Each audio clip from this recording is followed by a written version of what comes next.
Mbah Marwan ini akhirnya menyarankan Parjo untuk menjalankan sebuah ritual khusus, yaitu menaburkan garam di sekeliling rumahnya sebanyak 3 kali pada malam sebelum bulan purnama.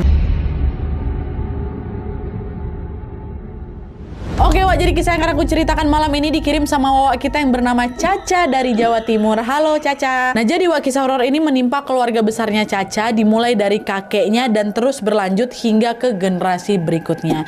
Dan by the way, sesuai dengan permintaan Caca Wak, semua nama dan tempat yang ada di kisah ini sudah kami samarkan ya.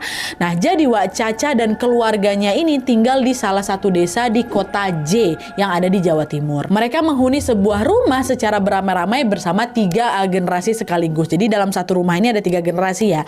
Pertama ada kakek neneknya Caca yang kita kasih aja namanya Mbah Parjo dan Nek Suri. Terus yang kedua ada keluarga budenya Caca namanya Bude Santi. Terus yang ketiga ada keluarga Mama Wiwin atau mamanya Caca bersama dengan keluarganya juga. Nah rumah yang mereka tempati itu pertama kali dibeli sama Mbah Parjo sekitar tahun 1940-an.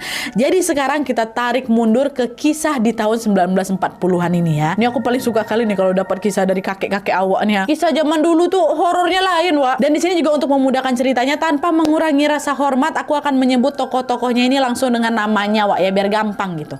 Jadi ceritanya pada awal tahun 1940-an Wak, Parjo kakeknya Caca ini bekerja sebagai seorang tentara di kota S yang ada di Jawa Timur.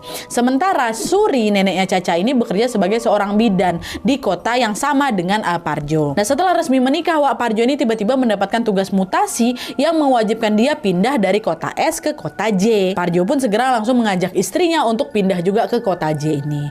Nah mendengar ajakan itu Suri ini pun langsung setuju dan berkata, ya udah mas, aku ikut kamu, aku akan resign dari pekerjaanku, kata Suri. Dah lah tuh, akhirnya singkat cerita sesampainya mereka di kota J Wak, mereka langsung bergegas membeli rumah untuk ditinggali. Sampai akhirnya mereka melihat ada 3 rumah peninggalan Belanda yang dijual sama pemiliknya. Nah ketiga rumah ini posisinya berjejeran memang.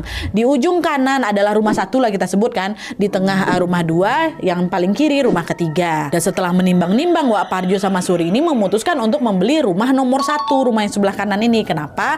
Karena dibandingkan dengan rumah nomor 2 dan nomor 3 ini Wak, rumah nomor 1 ini memiliki kebun belakang yang luas sekali. Nah dia saking luasnya kebun tuh sampai bisa dibangun beberapa rumah lagi, bisa dibikin komplek gitu Wak, saking luasnya belakang itu. Nah akhirnya dibelilah sama kakek rumah nomor 1 itu kan. Nah selama menempati rumah itu semua berjalan lancar-lancar aja Wak.